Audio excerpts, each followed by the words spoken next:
Hey everybody, it's Jeremy. Welcome back to Bozmos2, where we are playing Chaco. It is turn 11. And things are kind of starting to shape up. So, let's jump into stuff. We have the second throne that is taken. Humpty Dumpty, the hidden one, herder of men, princess of Tremors, has claimed the throne of the stars. We'll actually take a look at the thrones this turn.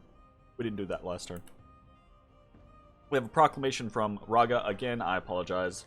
A little under the weather, but I'm just going to push through. And then we have a series of battles. So we were witness to a battle in Delca with Ermor. Cool.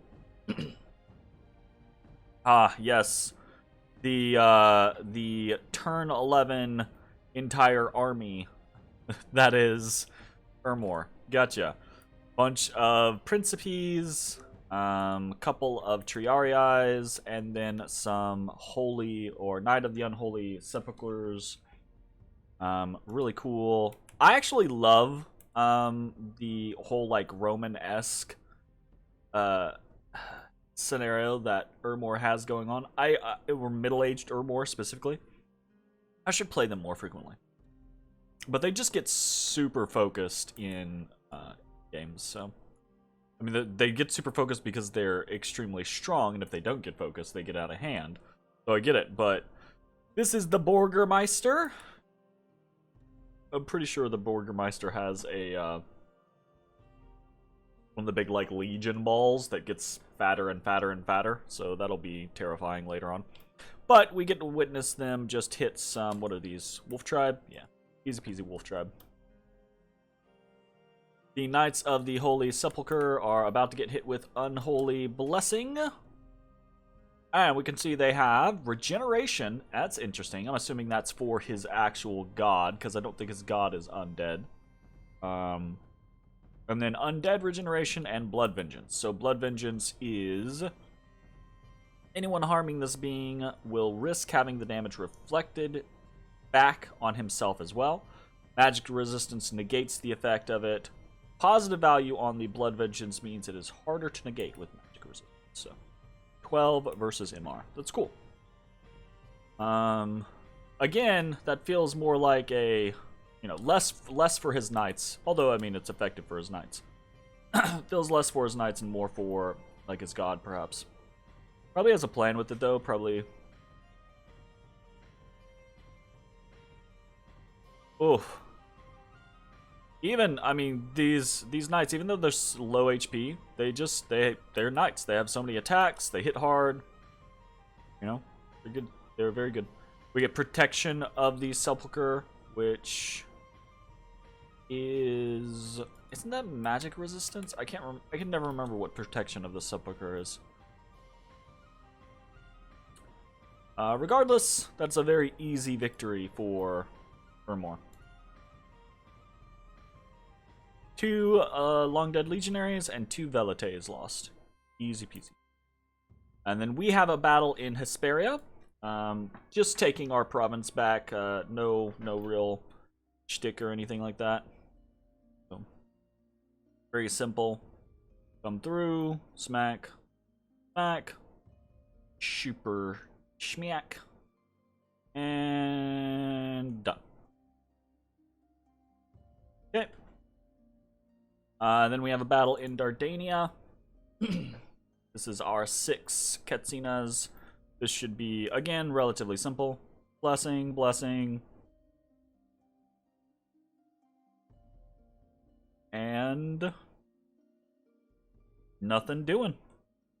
And between the Vine Shields and for these guys, actually, well, I say that.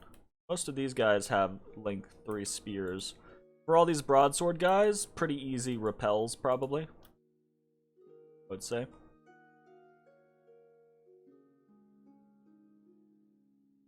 Okay. Easy peasy. And then we have a battle in Northia.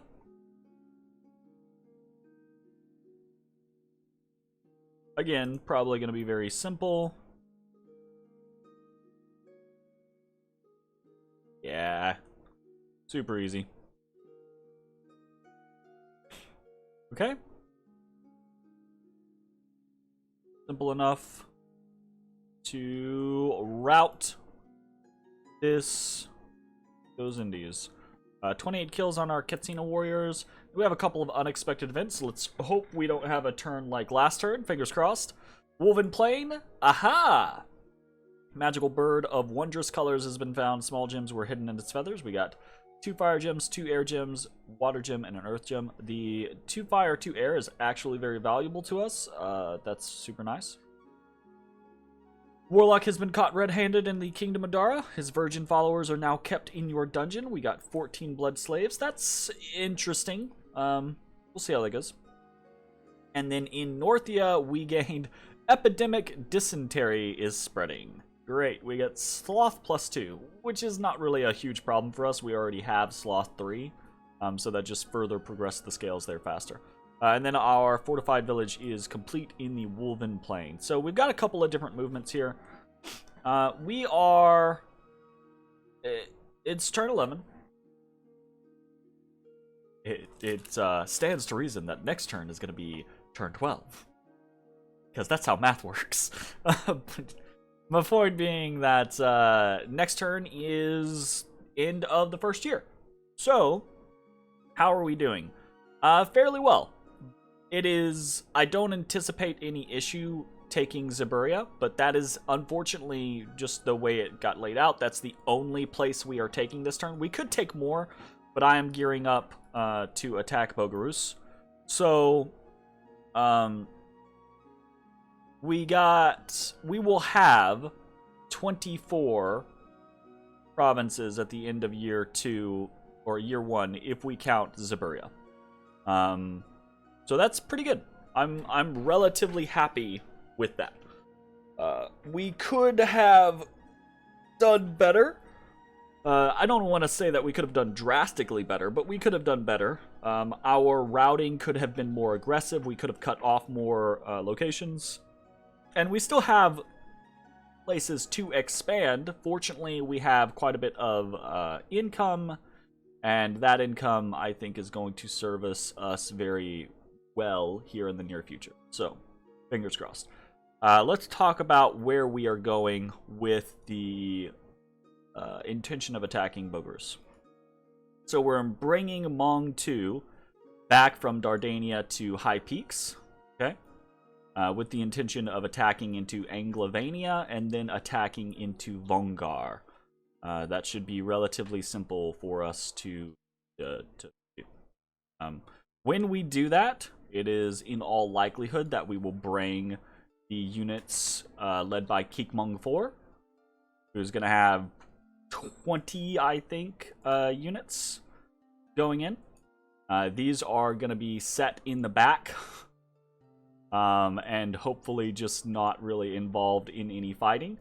The whole point for them is just to be there for siege chaff.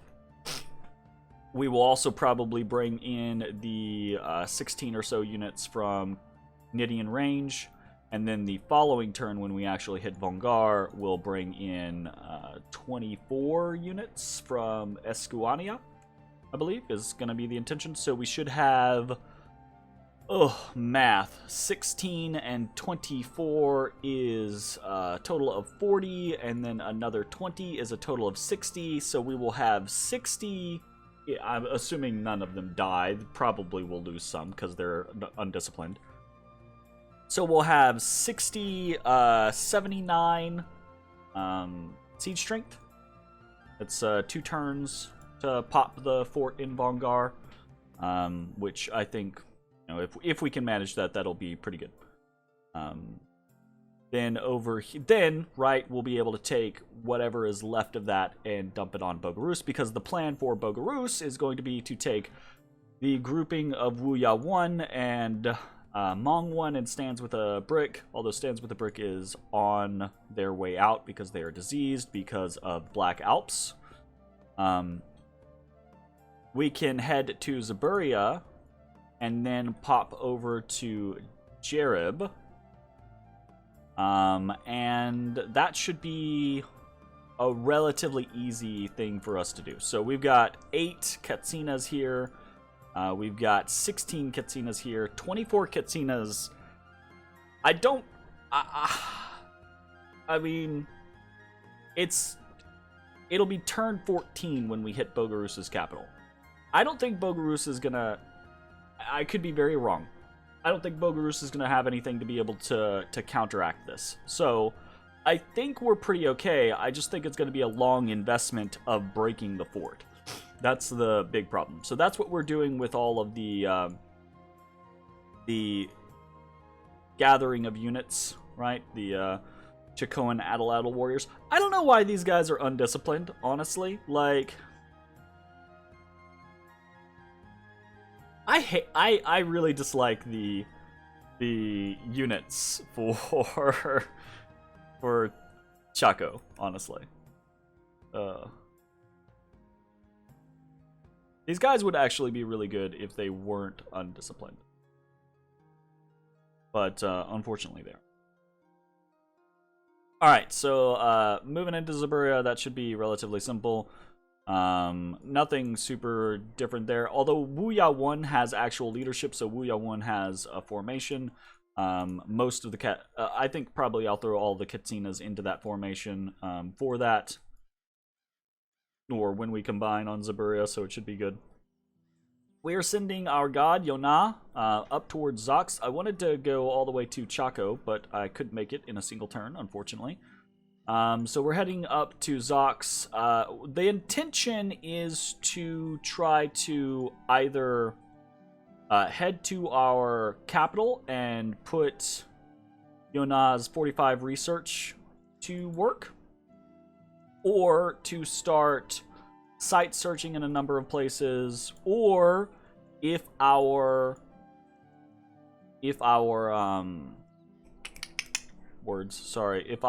Dominion spreads, is to start using Yona to hit locations to the north. So we're going to move up to Zox with the intention of maybe heading to Chaco or Woven Plain afterwards. And then hopefully be able to progress further or just research. We're sending Bozmod 1, and not particularly any reason why it's our first Bozmod or anything like that, but we're just sending them out to Smacia because we need a body out there to drop a temple and a lab. It's going to be a fortified village next turn. We want to take advantage of that sooner rather than later. We are recruiting... we're not recruiting. What's that? Oh, we were doing that. We're recruiting someone in Assad, and we are recruiting someone in Northia. I am somewhat hesitant. I am 99.9999999% sure that the death and luck and magic scales that are in Zaburia right now are because of probably Therados's... Well, I say Therados's. Maybe Ermor's. Maybe not Ermor's. Therados's or Ermor's. Someone else's scales were in Zaburia previously. Our scales just pushed into it this turn, which is why I think the death and luck and magic is still there. But there is the possibility that it has like a death site in Zaburia. If it does, then I'm somewhat hesitant to drop a fort on it. And then if it does, I will instead probably drop a fort on Northia. Ultimately, I will probably want a fort on Northia and on Zaburia. But for now, I'm just recruiting someone in Northia so that I can either start one in Northia or move it into Zaburia next turn and go from there. See how it goes. Should be fine. We are recruiting in a number of different places. We'll have another Hmong Katsina, some more Katsina warriors. I'm starting to weave in Chacoan elite warriors. I need bodies, and I need to make use of what resources and recruitment points I have at the capital. I am very, very sad. Eventually, we will get back to the point to where we can do more Katsina warriors, but it's going to take us a long freaking time. And that's a pain in the ass, unfortunately. That event honestly hurt us really, really, really badly. So like, you think about it, the short term, it's not that big of a deal, but if you think that we're missing out on a Katsina warrior every single turn, we, in the next 10 turns, right, that's 10 Katsina warriors that we don't have. And that's a big chunk of power. And that also means that, you know, eventually we'll generate more holy points by having more temples and things like that. But we'll be that much further from being able to utilize those holy points because of our crippled recruitment. So that's really a problem. I mean, obviously, of course, it's primarily because we have Turmoil 3. But, like, my scales were picked very specifically because they allowed me to do a particular thing and then scale into the mid and hopefully late game. But as it is, this is gonna be a problem. So, fingers crossed that we can do something about it. Over in the Woven Plain, we are starting up the Wooden Fort, immediately launching into that. And we're forging a Burning Pearl this turn. So, like I said, the 2 fire and 2 air is a pretty important thing. We want to get on our god as soon as possible, basically, a Burning Pearl and a Stone Bird. Eventually, the Burning Pearl will be replaced by something like a Amulet of Anti-Magic to go up to 23 magic resistance. So that'll be good. But for now, a Burning Pearl is a nice boost to attack skill, which when coupled with Berserker actually puts our attack skill very high, to giving us the capability to repel a lot of things once we have a weapon that is longer in length, and that's the Stone Bird. I've actually put out the call in the Discord channel for that. I'm looking to purchase a Stone Bird from somewhere. It's just going to be easier for us to do that. Technically, we have a Povo squad that can make one, right? We just needed that air random. The only thing is we've got to get to construction 2 in order to make a Stone Bird, and that's just going to be an unrealistically long time.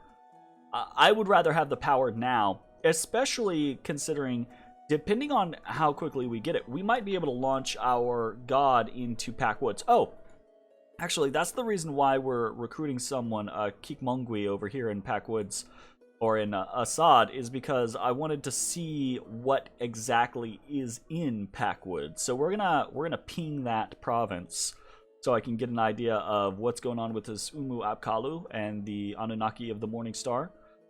Those are scary individuals, so we might not throw our god at it, but, you know, we'll see.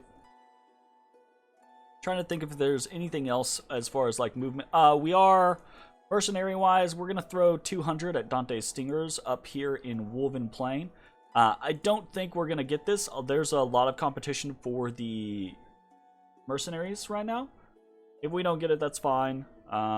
But if we do get it, we could use Dante's Stingers. Dante's Stingers are pretty good. They're okay. But we could probably take some of these provinces, like 1 or 2 of these provinces with them. I'm pretty sure someone hit Erisea and bounced. I'm assuming probably a weak force from Ermor. That is very interesting. We can't really do anything about it. Over here in the Woven Plain, we're also recruiting Chacoan Star Priest. That's going to take us 2 turns. In the meantime, we're recruiting very specifically Chacoan Elite Warriors and Chacoan Archers, right? The goal being that depending on where we go early in the game, if we have a good enough group of ranged units, basically, we can take something like Flaming Arrows, Enchantment 4, and we can turn that into a very, very big, effective battlefield magic, basically. So, very excited about that. But that's going to be a ways off. As we get these, we have very bad research, obviously, right? But as we get these forts up, we're going to be able to produce a lot of very cheap researchers. Chaco and Star Priests specifically, Chaco and Sun Priests as well. I like the Star Priests better because they're astral. You communion them up, but they are old, so that is somewhat of an issue. But that being said, they're gonna come in at 4 research, so it's gonna take a lot of them to be able to do things. Fortunately, they are very cheap. 28 gold per year is pretty damn cheap up cost. So, I think that's pretty much it for most of the things. We've got some more interesting information. We're moving around the world. Let's take a look over here. We have found Old Man. So they're actually not that far from us. 1, 2, 3, 4, 5 up here. And we're actually gonna try to get a cheeky look at their Knights of Avalon, assuming that they attack into Moloton here. We have still been unable to find In's capital. I'm guessing up here in 646, but who knows? We can see Middle Atlantis is expanding. Yis is all over the place. Lemuria is all over the place. We're gonna pop up here to Dathan to try to get eyes on Oh, and right, our guy up here can see into a number of different locations. We can see Baratos over here on this star that is connected to a whole bunch of different places, right? Then we can see over here is Jotunheim on the Lucid Tri-Pillar, also connected to a bunch of different places. And then we can see over here on Soren's sphere is Krieg, and Krieg is a group of demons. Really nasty, scary things. In fact, I think we actually had to patch the game to nerf Krieg. Like, I think Krieg was on like turn 5 or 6 was successfully attacking like 3 neighbors or something like that. And they had to basically patch the game. I could be wrong. I was just reading through chat the other day, and this is what I was reading. So I think they had to patch the game to nerf Krieg, and I'm pretty sure as like a diplomatic scenario, it was like, okay, everyone who was fighting Krieg and Krieg have to like have an enforced 8-turn nap or something like that to balance it out. So it was a very, very interesting scenario. We also see down here on this little water moon, Yis is all over the place. Yis is for real strong, which is for real scary. So yeah, there's that. So I think that's pretty much it for the turn. Relatively happy for the first year. Some things were slower than I had anticipated. Other things we got pretty lucky on. So I think everything turned out mostly as expected, and I'm hopeful that this war with Bogarus is going to go relatively well. I think the biggest thing about year 1 is honestly that fucking event that we had in our capital. That caused us. That's going to have caused us a lot of damage over the course of this game, honestly. So, anyways, that's it. Pretty interesting turn for me. Pretty interested in what's going on in the near future. Fingers crossed that it goes relatively well and that we can establish ourselves well on this hellish planet. It's kind of become a meme in the Discord already that the Lemuria Therados planet is basically just hot garbage. And I don't know that I can argue with that truthfully. Alright, that's going to be it. Thanks for watching. I will see you all next time. Bye, everybody.